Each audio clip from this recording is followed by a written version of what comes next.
এত সুন্দর চেহারা, এই যুবক কোন সাধারণ গড়ের ছেলে হতে পারে না। ওই ইহুদি ডেকে বলে, রে ভাই, আমার বাড়িতে কাজ দেওয়ার মতন তোমাকে কোনো কাজ দিতে পারবো না, তোমাকে কাজ দেওয়ার মতো আমার বাড়ির মধ্যে কোনো কাজ নাই। আমার নবী সামনের দিকে অগ্রসর হয়, যত আগায় তত মানুষকে জিগায় একটা কাজের ব্যবস্থা করে দাও। আরেকজন ইহুদির সাথে মোলাকাত হয়ে গেল। ওই ইহুদিকে আমার নবী ডেকে ডেকে বলে, রে ইহুদি ভাই, আমার ঘরের মধ্যে 7 দিন ধরে কোনো খাবার নাই, আমাকে যদি একটা খাবারের কাজের ব্যবস্থা করে দাও, কিছু বিনিময় পাবো, যা কিছু পাবো ওই বিনিময় দিয়ে আমি খাবার খরিদ করে আমি খাবার নিয়ে বাড়ির মধ্যে যাব। ইহুদি তাকাইয়া দেখে মদিনাওয়ালা নবীর চেহারা এত সুন্দর, ওই সুন্দর যুবককে কাজ দেওয়া যাবে না। এই সুন্দর যুবক কোনোদিন এই আমার কষ্টের কাজ করতে পারবে না। এবার আমার নবী ডেকে বলে, এই ইহুদি ভাই, যদি কাজ দিতে পারো আমার বড় উপকার হবে। এবার ইহুদি ডেকে বলে, মুহাম্মদ, আমার বাড়িতে কোনো কাজ নাই, তবে আমার একটা খেজুর বাগান আছে, ওই বাগানের মধ্যে যদি তুমি খেজুর গাছে পানি দিতে পারো, তাহলে 1 বালতি পানির বিনিময় 3টা করে খেজুর দিয়া দিব। মদিনাওয়ালা নবী আমার 1 বালতি পানির বিনিময়ে 3টা করে খেজুরের বিনিময়ে কাজ করবে। ইলাহা লা ইলাহা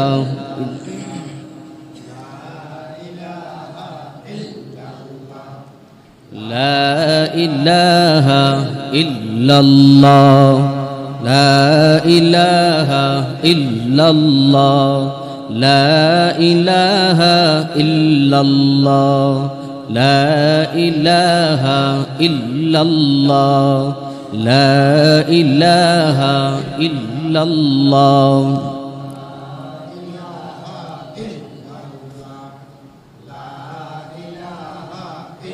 লা ইলাহা ইল্লাল্লাহু মুহাম্মাদুর রাসূলুল্লাহ। मैं दूर हूँ मजबूर हूँ ऐ सैयद आलम, मैं दूर हूँ मजबूर हूँ ऐ सैयद आलम, दीदार दिखाते नहीं आवाज सुना दो, दीदार दिखाते नहीं आवाज सुना दो। मैं सूरत यूसुफ को नहीं चाहने वाला, मैं सूरत यूसुफ को नहीं चाहने वाला, मैं कैस की मानंद नहीं आशिक लैला, मैं कैस की मानंद नहीं आशिक लैला, मैं आशिक मौला हूँ मेरा इश्क दीवाना,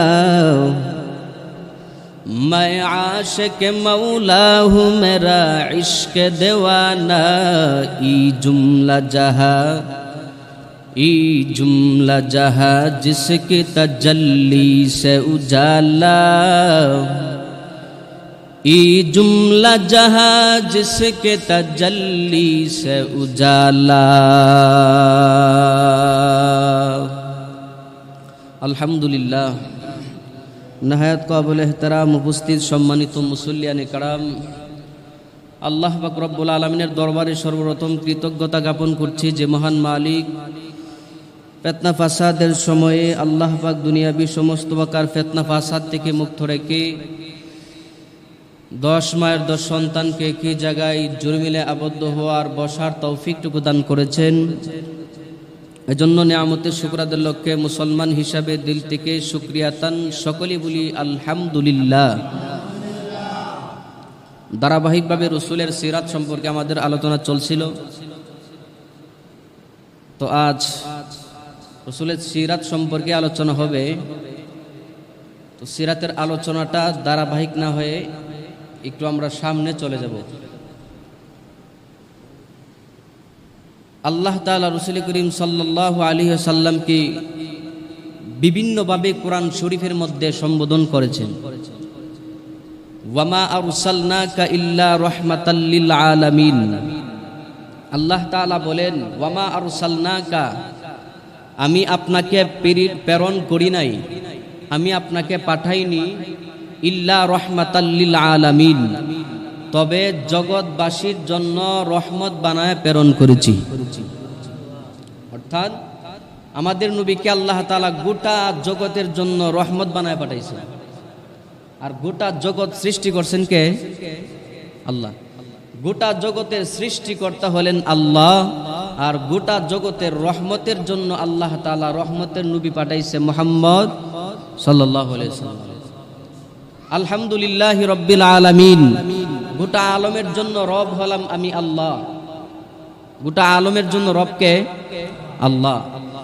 আর আল্লাহ তাআলা রব বলে দাবি করার পরে আল্লাহ রাসূলকে বলেন, ওয়ামা আরসালনাকা ইল্লা রাহমাতাল লিল আলামিন। গোটা আলমের জন্য রব আমি আল্লাহ, আর গোটা আলমের জন্য রহমত আপনি নবী। অর্থাৎ আমাদের নবীকে আল্লাহ গোটা আলমের জন্য রহমত বানাইছে। এটা হলো নবীর শান। দ্বিতীয় শান, ইন্না আ'তাইনাকাল কাউসার ফাসাল্লি লিরাব্বিকা ওয়ানহার ইন্না শানিআকা হুয়াল আবতার। এটা আমার নবীর শান যে আল্লাহ তাআলা বলেন, ইন্না আ'তাইনাকাল কাউসার, হে নবী আমি আপনাকে কাউসার দিয়েছি। যখন মক্কার মধ্যে মক্কার মানুষেরা বলে, মক্কার কুফফারেরা বলে যে মুহাম্মদ নির্বংশ, লেজ কাটা, মুহাম্মদ মৃত্যুর পরে তার নাম নেওয়ার মতন কোনো লোক থাকবে না, এই কথা বইলা বইলা মুহাম্মদকে টেক লাগায় দেয়, তখন আমাদের নবী মুহাম্মদ সাল্লাল্লাহু আলাইহি সাল্লামের মনটা ছোট হয়ে যায় যে আসলেই তো কথা বাস্তব, আমার তো কোনো ছেলে সন্তান নাই। যেই ছেলে সন্তান আল্লাহ দিয়েছিলেন সবগুলা একের পর এক মৃত্যুবরণ করছে। রসুলের ঘরে যারা ছিলেন সবাই ছিলেন কন্যা সন্তান, ছেলে সন্তান রসুলের ছিল না। এই জন্য মক্কার কুফফার আবু জাহেল, উতবা, সাইবা আরো যত বড় বড় লিডার আছে তারা রসুলকে বলতো যে মুহাম্মদ তো লেজ কাটা, তার বংশ নাই, সে নির্বংশ, মৃত্যুর পরে তার নাম নেওয়ার মতো কেউ থাকবে না, এই বইলা রসুলকে কষ্ট দিতেন। তখন আল্লাহ তাআলা বলেন, ইন্না আ'তাইনাকাল কাউসার ফাসাল্লি লিরাব্বিকা ওয়ানহার ইন্না শানিআকা হুয়াল আবতার। মুহাম্মদ আপনি লেজ কাটা নন, বরং আপনাকে যারা লেজ কাটা বলে আমি আল্লাহ তাদেরকে লেজ কাটা বানাই দেব। দেখেন নবী কত বছর আগে দুনিয়াতে আসছে, কিন্তু ওই নবীর নাম শুনলে আমরা পাগল পারা হয়ে যাই। তাহলে নবীর নাম নেওয়ার মতন মানুষ আজকে সমাজে কম না বেশি? কত বেশি? অনেক বেশি। এমন বেশি যে প্রত্যেকটা মুসলিমদের নাম রাখার শুরুতেই মুহাম্মদ শব্দটা লাগায় দেয়। তো নাম সম্মানটা কমছে না বাড়ছে? অথচ দেখেন কোন মানুষের নামে শুরুতে আবু জাহেল আসেনি, উতবা ইমুক মিয়া, আবু জাহেল তুমুক মিয়া, কোন আবু জাহেল নাই, কোন মানুষের নাম উতবা নাই।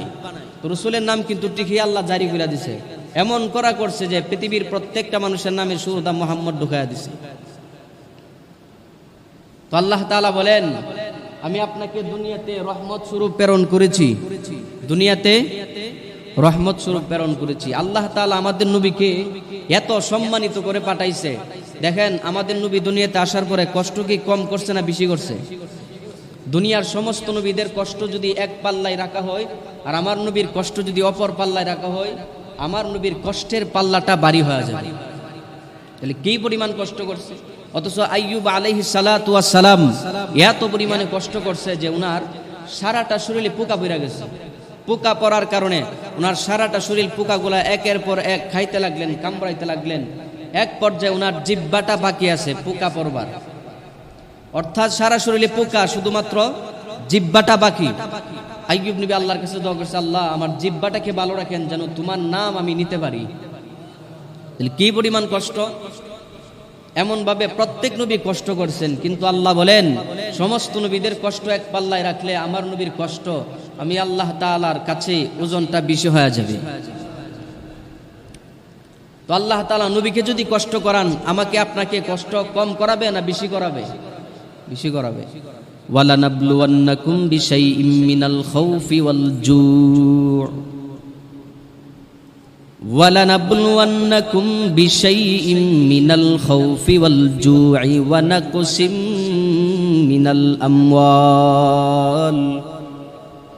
مِّنَ الْأَمْوَالِ وَالْأَنفُسِ وَالثَّمَرَاتِ وَبَشِّرِ الصَّابِرِينَ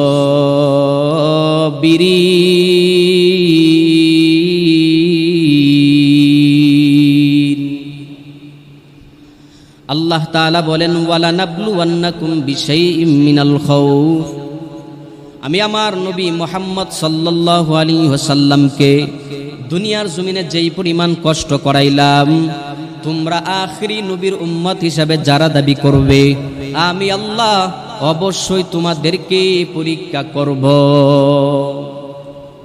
আল্লাযী খালাকাল মাউতা ওয়াল হায়াতা লিয়াবলুয়াকুম আইয়ুকুম আহসানু আমালা। সূরাতুল বাকারার মধ্যে আল্লাহ বলেন আল্লাযী খালাকাল মাউতা ওয়াল হায়াতা লিয়াবলুয়াকুম। সূরাতুল মুলকে আল্লাহ বলেন মরণ এবং জীবন আমি আল্লাহ দুইটাকে সৃষ্টি করেছি। বান্দা, একদিন তুমি দুনিয়াতে আসবে, আরেকদিন তোমার মৃত্যু হয়ে যাবে, কিন্তু মাঝখানে যেই সময়টা আমি আল্লাহ ওই সময়টাকে পরীক্ষা করার জন্য রেখে দিলাম। মাঝখানের সময়টাকে আল্লাহ পরীক্ষা করবেন।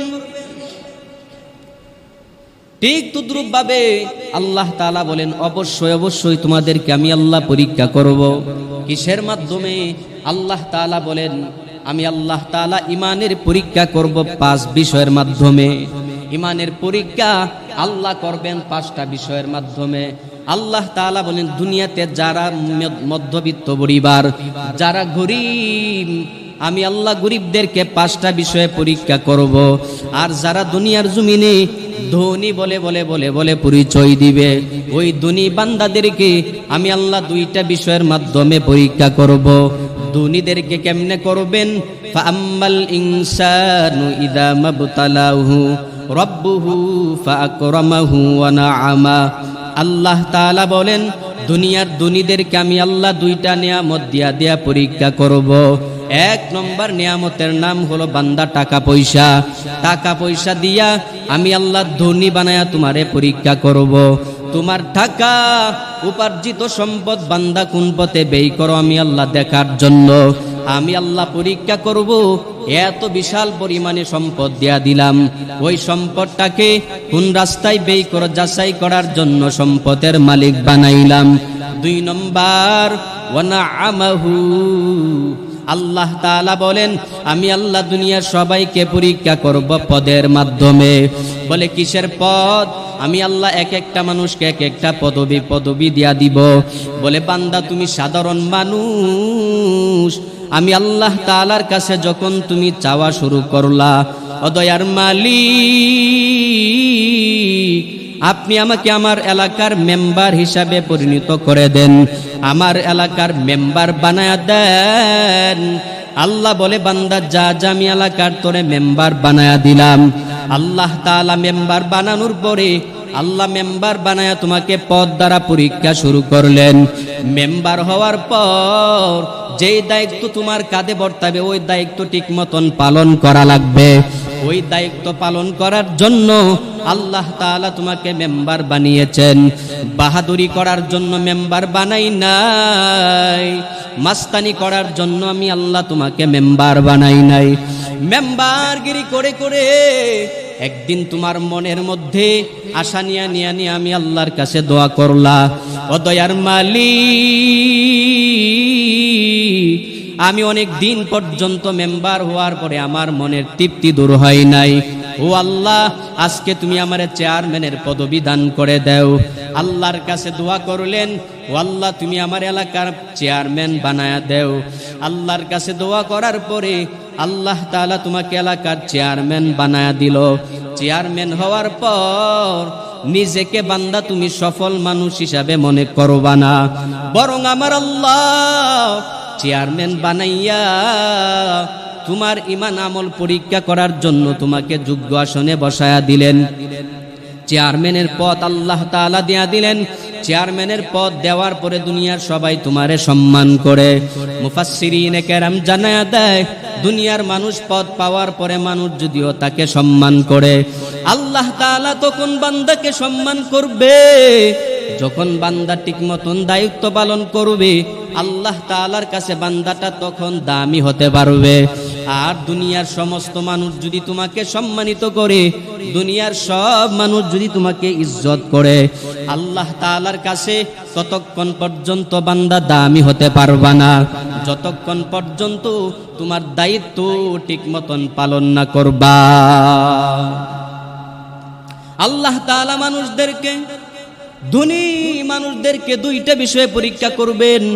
এক নম্বরে বান্দা তোমার সম্পদের মালিক বানায়া দিবে, দুই নম্বর আল্লাহ তোমাকে পদবি দান করবেন, চেয়ারম্যান বানাবে, কাউকে আবার মেম্বার বানায়া দিবে, কাউকে আবার এমপি বানাইয়া কাকে আবার দেশের রাষ্ট্র পরিচালনাক বানাইবে। আল্লাহ তাআলা দেশের রাষ্ট্রনায়ক বানাইয়া আল্লাহ তাআলা তোমাকে পরীক্ষা করবেন। বান্দা তুমি ততক্ষণ সফল হতে পারবা না যতক্ষণ তুমি তোমার দায়িত্ব ঠিক মতন পালন না করবা। আল্লাহ তাআলা বলেন, ধনীদেরকে আমি আল্লাহ দুইটা বিষয়ের মাধ্যমে পরীক্ষা করি, আর যারা গরীব ওই গরীবদেরকে আমি আল্লাহ 5 বিষয়ের মাধ্যমে পরীক্ষা করব। ওয়ালা নাবলুওয়ান্নাকুম বিশাইইম মিনাল খাউফি ওয়াল জু'। এক নম্বরে আমি আল্লাহ ভয় দিয়া তোমাদেরকে পরীক্ষা করব। গরিব মানুষের অন্তরের মধ্যে বড় ভয়, আমি বড় গরিব, আমার টাকা নাই, পয়সা নাই, কিভাবে আমি চলবো, কি খাবো, কি করব। আমার মনের মধ্যে বড় ভয়। আল্লাহ বলে এই ভয় দিয়া আমি আল্লাহ তোমাকে পরীক্ষা করব। 2 নম্বর আল্লাহ সাপের ভয় অন্তরের মধ্যে দিয়া পরীক্ষা করবেন। দুনিয়ার পাগলা জন্তু জানোয়ার, এই জন্তু জানোয়ারের ভয় অন্তরের মধ্যে দিয়া আল্লাহ পরীক্ষা করবেন। পাগলা কুকুরের ভয় আমাদের মধ্যে আসে না নাই? আসে না নাই? কম না বেশি? পাগলা কুকুরের ভয় আমাদের অন্তরের মধ্যে আল্লাহ দিয়েছেন। আবার ঠিক মতন নামাজ পড়তে পারলাম না, ঠিক মতন রমজানের রোজাও রাখতে পারলাম না, 60 বছর অতিবাহিত হয়ে গেল, কিন্তু আমার মনের মধ্যে বড় ভয়, আমি জান্নাতি হব না জাহান্নামী হব। এই নিয়া বান্দার মনের মধ্যে বড় চিন্তা। এই হালতের মধ্যে যদি আমার ইন্তেকাল হয়ে যায়, আল্লাহ তাআলা আমাকে জান্নাত দিবে না জাহান্নাম দিবে আমার তো নিশ্চিত জানা নাই। জান্নাত জাহান্নামের ভয় আল্লাহ পাক দুনিয়ার মধ্যে দিয়া বান্দার ইমানের পরীক্ষা করবে। 2 নম্বর ওয়াল জু'। আল্লাহ তাআলা বলেন, আমি আল্লাহ ক্ষুধার্ত রাখিয়া বান্দাদেরকে পরীক্ষা করব। এক বেলা খাবার খাওয়ার পরে বান্দা অপর বেলা খাবার খাওয়ার মতন তোমার ঘরে কিছুই পাইবা না। এক বেলা পেট ভরে খাবার খাওয়ার পর অপর বেলা খাওয়ার মতন বান্দা ঘরের মধ্যে কোনো খাবার নাই। সকাল বেলা পেট ভরে খাওয়ার পর জোহর বেলা কি খাইবা, এই বান্দা তোমার মনের মধ্যে বড় চিন্তা। মদিনাওয়ালা নবী বলেন, আল্লাহ তাআলা আমাকে যখন অফার দিয়া দিলেন, আল্লাহ জিবরাইলকে পাঠাইল, বলেন জিবরাইল যাও আমার নবীর কাছে যাইয়া তুমি জানায়া দেও। জিবরাইল আমিন নবীর কাছে হাজির হয়, নবীকে ডেকে বলে, ও পয়গম্বর, আল্লাহ তাআলা আমাকে পাঠিয়েছেন। আল্লাহ তাআলা বলেছেন, যদি আপনি চান উহুদ পাহাড়টাকে স্বর্ণ বানায়া দিতে, আমার আল্লাহ উহুদ পাহাড়টাকে আপনার জন্য স্বর্ণ পরিণত করে দিবেন। আপনি যদি চান এই মক্কার পাহাড়গুলারে আল্লাহ পাক স্বর্ণে পরিণত করে দিবে। আমার নবী, আপনার নবী রহমাতাল লিল আলামিন জিবরাইলকে জবাব দিয়া দিলেন, হে জিবরাইল ভাই, আল্লাহর কাছে যাইয়া বলবা আমাকে আল্লাহ এত সম্পদ দেওয়ার কোনো প্রয়োজন নাই। আমি মুহাম্মদ এক বেলা খাবার খাবো, অপর বেলা যখন খাবার খাইতে পারবো না, যখন পেট ভরে খাবার খাবো, তখন আমি আল্লাহর দরবারে শুকরিয়া আদায় করব। আর আমার ঘরে যখন খাবার থাকবে না, তখন আমি আল্লাহর কুদরতি সেজদায় পড়ে কান্নাকাটি করব। হে জিবরাইল যাও আল্লাহকে যাইয়া বলো, আল্লাহ তাআলা আমাকে যেই হালতের মধ্যে রেখেছেন, আমি নবী ওই হালতের মধ্যে থাকতে চাই। মদিনাওয়ালা নবী আমার ধনী হতে চাই না, আল্লাহ তাকে ধনী বানাইতে চাই, ধনী হতে চায় না। বরং নবী আমার বলেন, আমি এক বেলা খাবার খাবো, অপর বেলা খাবার খাবো না। যখন খাবো তখন আল্লাহর দরবারে শুকরিয়া জ্ঞাপন করব, যখন পাবো না তখন আমি আল্লাহর কাছে কান্নাকাটি করব। আল্লাহ তাআলা নবীকে জানায়া দেয়, হে নবী, আমি আপনাকে দুনিয়াতে পরীক্ষা করার জন্য পাঠাইলাম। মদিনাওয়ালা নবী আমার দিনের জন্য কি পরিমাণ কষ্ট করলেন তো সবাই জানেন। নবী আমার একদিন দিনের দাওয়াত দিয়া বাড়ি রওনা হয়, পথের মধ্যে ফাতেমা রাদিয়াল্লাহু তাআলা আনহার কথা স্মরণ হয়ে গেল। নবী আমার দিনের দাওয়াত দিয়া বাড়ির দিকে রওনা হয়, প্রতিমধ্যে ফাতেমার বাড়ি। নবী চিন্তা করলেন, আমার মেয়ে ফাতেমার বাড়ির মধ্যে একটু দেখা করে আসব, হযরতে হাসান হুসাইনকে দেখে আসব। নবী আমার হাসান হুসাইনের বাড়ির মধ্যে রওনা হয়ে গেলেন। নবী আমার হাসান হুসাইনের বাড়ির দরওয়াজার সামনে দাঁড়ায় টক টক করে কোরআন নাড়লেন। এবার আমার নবী ডেকে বলে, রে মা, আমি বিশ্ব নবী তোমার বাবা তোমার দরওয়াজার বাহিরে দাঁড়ায় আছি, হে মা দরওয়াজা খুলে দাও। হাসান হুসাইন রাদিয়াল্লাহু তাআলা আনহুমার মা ফাতেমা রাদিয়াল্লাহু তাআলা আনহা যখন নবীর আওয়াজটা শুনতে পাইলেন, নবীর আওয়াজ শোনা মাত্র সাথে সাথে দরওয়াজার সামনে এসে দাঁড়ায় গেলেন। দরওয়াজার সামনে দাঁড়াইয়া ফাতেমা চোখ দ্বারা পানি চেরে চেরে চেরে চেরে কান্নাকাটি করে আমার নবী দরওয়াজার বাহিরে দাঁড়াইয়া বারবার বলে, মা দরওয়াজাটা আমার জন্য খুলে দাও, আমি তোমার বাবা, আমি তোমার বাবা বাহিরে দাঁড়ায় আছি, তুমি আমার জন্য দরওয়াজাটা খুলে দাও। ফাতেমা দরওয়াজা খুলে না। এবার আমার নবী বললেন, মা তুমি কি আমি বাবার প্রতি রাগ করেছো নাকি? আমি বাস দিয়া বলে, ও বাবা, আপনার সামনে আসার জন্য যেই পরিমাণ কাপড়ের প্রয়োজন ওই পরিমাণ কাপড় আমার শরীরের মধ্যে নাই। নবীর মেয়ে ফাতেমা, অথচ তার শরীরে কাপড় নাই। মদিনাওয়ালা নবী আমার শরীর থেকে চাদর মুবারকটা খুলে দরওয়াজার চিপা দিয়া ঢুকায়া দিলেন। দরওয়াজার পাকা দিয়া ঢুকানোর পরে ফাতেমা সারা শরীরের মধ্যে কাপড়টাকে মুড়াইয়া নবীর সামনে দরওয়াজা খুলে দাঁড়ায় যায়। আমার নবী তাকায় দেখে ফাতেমার শরীরটা জীর্ণ শীর্ণ হয়ে গেল। ফাতেমা কেমন যেন শুকায় গেছে, আগের মতন তার বডি নাই। এবার আমার নবী ডেকে বলে, রে মা, আগের মতন তোমার বডি নাই, তোমার শরীরে কোনো সুখ বাধা বেঁধেছে নাকি? ফাতেমা ডেকে বলে, রে না না, ও আমার বাবা, আমার শরীরের মধ্যে কোনো সুখ নাই। মা বাবা মেয়ে কথা বলে এমন সময় হাসান হুসাইন যখন নবীর আওয়াজ শুনতে পাইলেন, হাসান হুসাইন রাদিয়াল্লাহু তাআলা আনহুমা দৌড় মেরে এসে নানার সামনে দাঁড়ায়া গেলেন। ডেকে ডেকে বলে, নানা আমার, আজ 3 দিন হয়ে গেল গড়ের মধ্যে কোনো খাবার নাই গো নানা। ও নানা আমার মাকে যখন বারংবার খাবারের জন্য বলি, মা আমাদেরকে ঘুম পাড়ায়া দেয়। বারংবার যখন বলি পেটে মধ্যে বড় খিদা, ও মা খাবারের ব্যবস্থা করে দাও, আমার মা খাবার দেয় নাই। ও নানা আমার, আপনি আখিরি জমানার পয়গাম্বর, আপনার কাছে বিচার দায়ের করলাম। আপনার মেয়ে ফাতেমার বিচার করবেন, তারপরে আমাদের বাড়ি থেকে যাবেন। আমার নবী ডেকে বলেন, রে নাতি, 3 দিন ধরে খাবার খাও নাই, জন্য আমার কাছে বিচার দায়ের করলা। অথচ আমি নবী কেমন জানো, আজ 7 দিন হয়ে গেল আমার ঘরে খাবার নাই।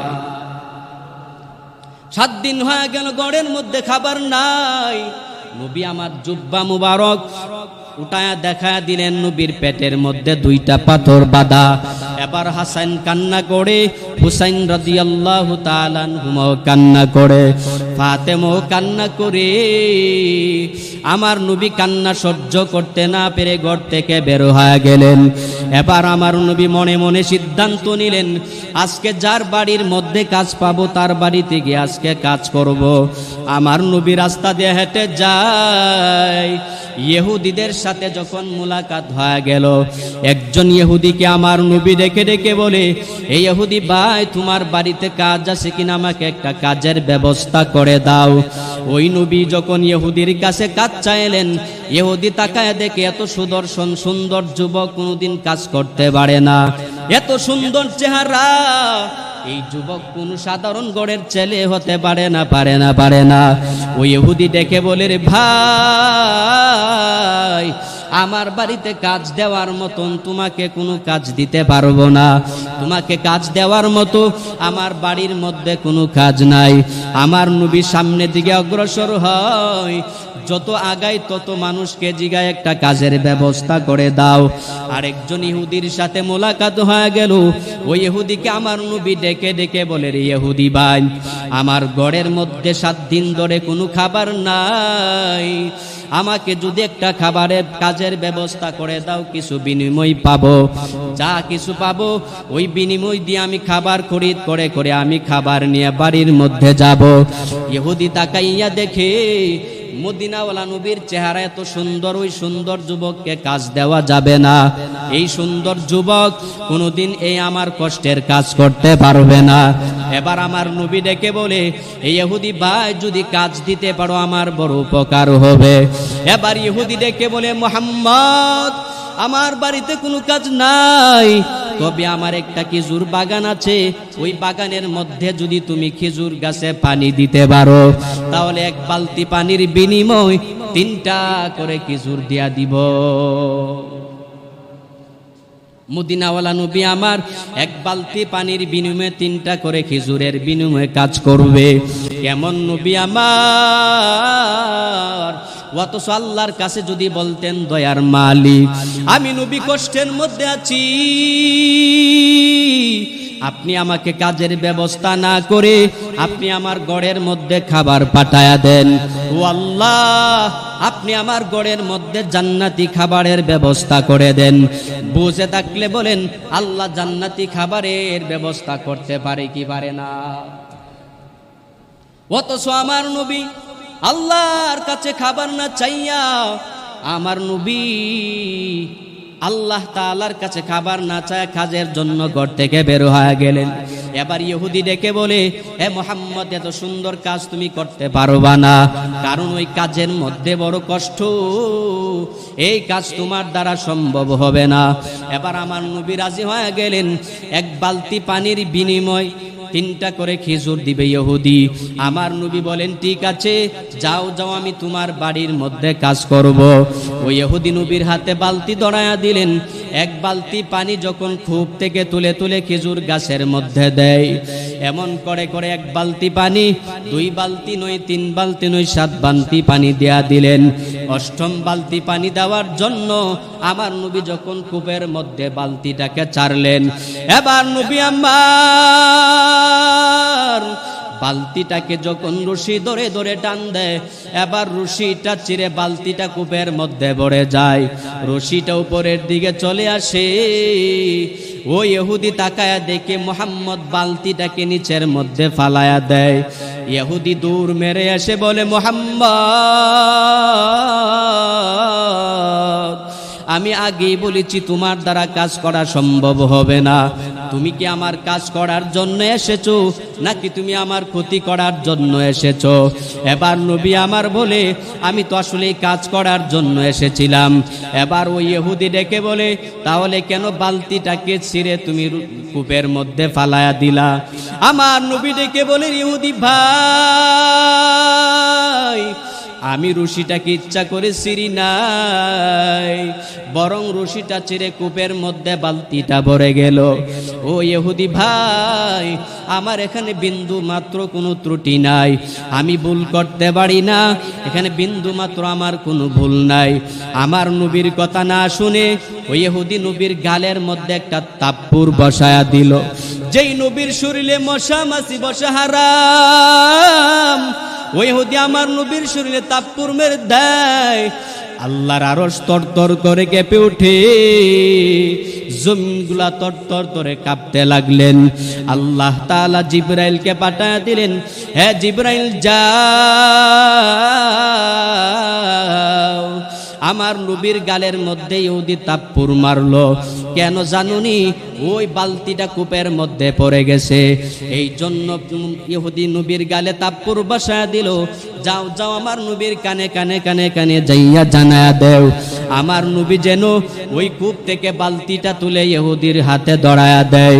এবার জিবরাইল আমিন হাজির, আমার নবীকে ডেকে বলে, মুহাম্মদ কূপ থেকে বালতিটা তুলে দাও। আমার নবী বলে, জিবরাইল ভাই, এই বিশাল বড় কূপ থেকে বালতি তোলার মতন আমার কাছে কোনো অস্ত্র নাই, তোলার মতন কোনো যন্ত্র নাই, আমি কিভাবে এত গভীর কূপ থেকে বালতিটাকে তুলব? এবার জিবরাইল আমিন বলেন, হে নবী, আপনি হাত বাড়াইলে বালতির আপনার হাতে চলে আসবে। আমার নবী বিসমিল্লাহ বলে হাতটা বাড়ায় দেয়, বালতিটা আমার নবীর হাতের মধ্যে হাজির। ইহুদি তাকায়া দেখে এত গভীর কূপ থেকে মুহাম্মদ কিভাবে বালতি তুলল। নবী আমার ইহুদির হাতে বালতি ধরায়া দেয়, আর ডেকে বলে, যত বালতি পানি আমি খেজুর গাছের গোড়ায় দিয়েছি, প্রত্যেক বালতির বিনিময় আমার 3টা করে খেজুর আমার হাতে বুঝায়া দেও। এবার ইহুদি নবীর হাতে 3টা করে যখন খেজুর দিয়া দিয়া নবীকে বিদায় জানায়া দেয়, ইহুদির মনের মধ্যে জ্বালা যন্ত্রণা শুরু হয়ে গেল। আমার নবী যখন বাড়ির দিকে রওনা হয়ে যাবে, এবার আমার নবী ইহুদিকে ডেকে বলে, ইহুদি ভাই, আমার ঘরের মধ্যে 7 দিন ধরে কোনো খাবার নাই, খাবার না থাকার কারণে আমার গালটা কেমন যেন শুকায় গেল। হে ইহুদি ভাই, তুমি যে আমারে তাপ্পুর মারলা, তুমি আমারে বলো, তোমার হাতে ব্যথা পাইছনি? কেমন নবী আমার, মার খাওয়ার পর আবার নবী বলেন, এই ইহুদি মারলা যে হাতের মধ্যে ব্যথা পাইছুনি। কত সুন্দর আদর্শ নবী আমার। আল্লাহ নবীকে সার্টিফিকেট জানায়া দিলেন, ইন্নাকা লাআলা খুলুকিন আযীম। ও নবী আমার, আপনি হলেন দুনিয়ার মধ্যে উত্তম চরিত্রওয়ালা, আপনার মতন বড় চরিত্রবান কেউ নাই।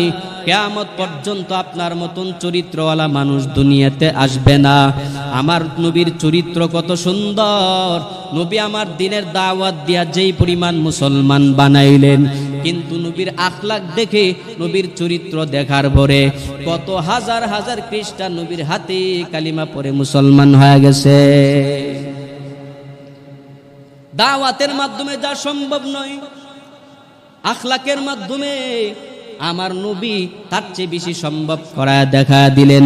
দুনিয়ার মানুষ আমার নবী আল্লাহ তাআলা জানায়া দেয়, হে মুহাম্মদ, আপনি উম্মতদেরকে জানায়া দেন, উত্তম আদর্শবান যখন মানুষ হয়ে যাবে, তখন দাওয়াত দেওয়া লাগবে না, তার আদর্শকে ফলো করে করে একটা দিন এমন চলে আসবে, সবাই কালিমা পড়ে মুসলমান হয়ে যাবে। ঈসা আলাইহিস সালাতু ওয়াস সালামের নাম শুনছেন? ঈসা আলাইহিস সালাতু ওয়াস সালাম যখন আসবেন, তখন তার কপালে মুসলিম বলে লেখা থাকবে না, কিন্তু আদর্শদের এত সুন্দর হবে যে সকলেই মিলে চিন্তা করবে, ঈসা নবীর আদর্শ এত সুন্দর, ইমাম মাহদির আদর্শ এত সুন্দর, চলো ঈসা নবী এবং ইমাম মাহদি উত্তম আদর্শওয়ালা, যদি তাদের পক্ষে যাওয়া লাগে, আমরা দাজ্জালের পক্ষে না গিয়ে ঈসা নবীর পক্ষে গ্রহণ করি। যদি আমাদের কারো পক্ষে নেওয়া লাগে, তাহলে দাজ্জালের পক্ষে না গিয়ে আমাদেরকে ইমাম মাহদির পক্ষে নেওয়া উচিত। তখন আদর্শ দেখে দেখে সমস্ত মানুষ যারা মুসলিম ইমানদার, ঈসা আলাইহিস সালাতু ওয়াস সালামকে নবী মানবে। কোন নবী? আখিরি নবী না আগের নবী? আগের নবী, উনি তো উম্মত। ঈসা আলাইহিস সালাতু ওয়াস সালামকে নবী হিসাবে মেনে নিবে, ইমাম মাহদিকে আমাদের নেতা ইমাম হিসাবে মেনে নিবে। বলে কেন? মুফাসসিরিনে কেরাম বলছেন উত্তম চরিত্র হওয়ার কারণে। কিসের কারণে? এবার নবী আমার ইহুদিকে যখন বললেন তোমার হাতের মধ্যে ব্যথা পাইছো কিনা বলো, ইহুদি চিন্তা করে দেখলেন কার গালের মধ্যে তাপ্পুর বসায়া দিলাম। এত সুন্দর আদর্শ যুবক, এই যুবক তো মক্কার মধ্যে কোন সাধারণ যুবক হতে পারে না। নবী আমার বাড়ির মধ্যে রওনা হয়।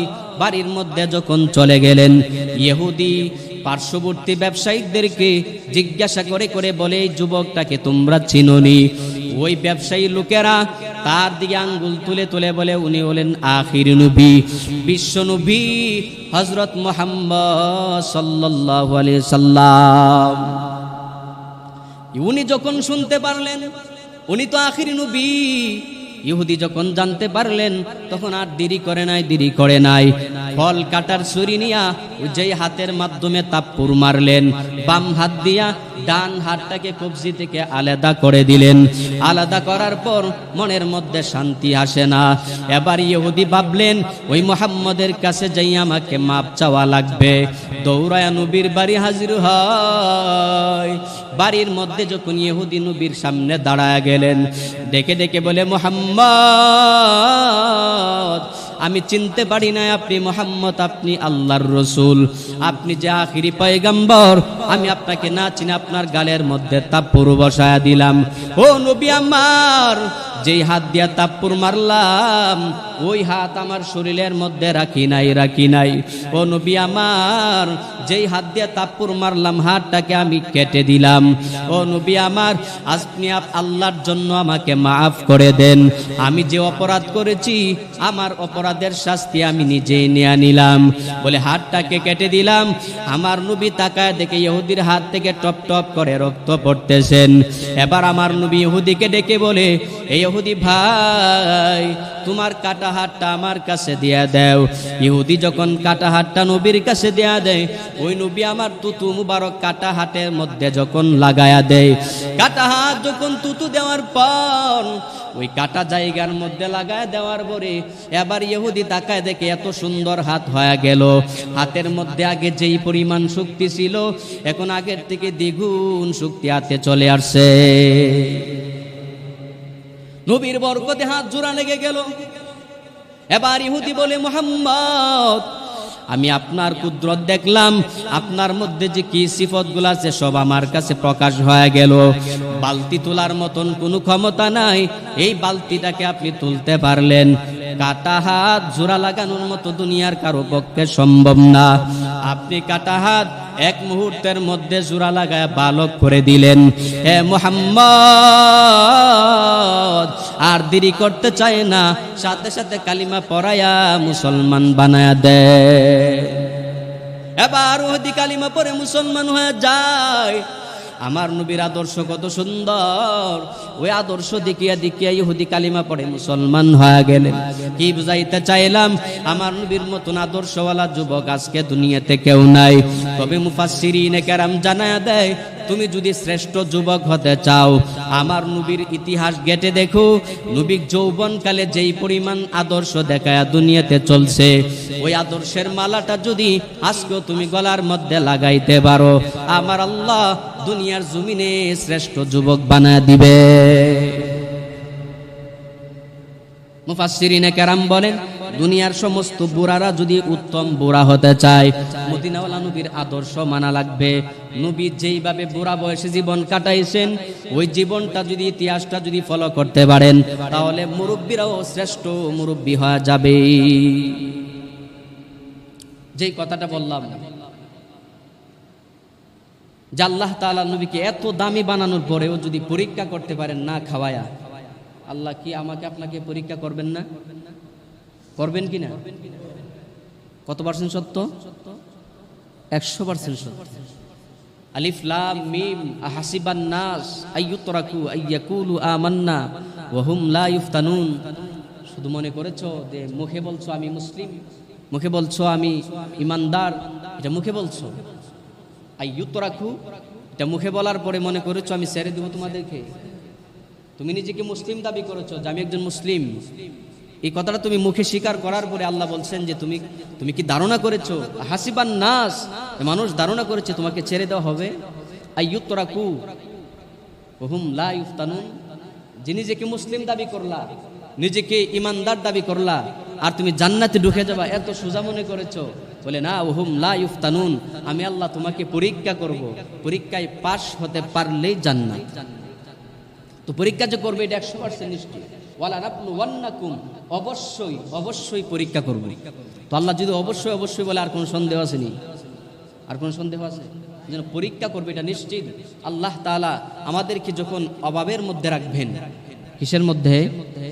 আল্লাহ তাআলা নবুদিনাওয়ালার নবীর সুন্নত তরিকায় উত্তমভাবে ধৈর্য ধারণ করার তৌফিক দান করুক। সকলে বলেন আমিন। আল্লাহ তাআলা আমাদের সব ভাইকে সুদী কারবার থেকে বাঁচায় রাখার তৌফিক দান করুক। সকলে বলেন আমিন। ওয়া আখিরু দাওয়ানা আলহামদুলিল্লাহি রাব্বিল আলামিন।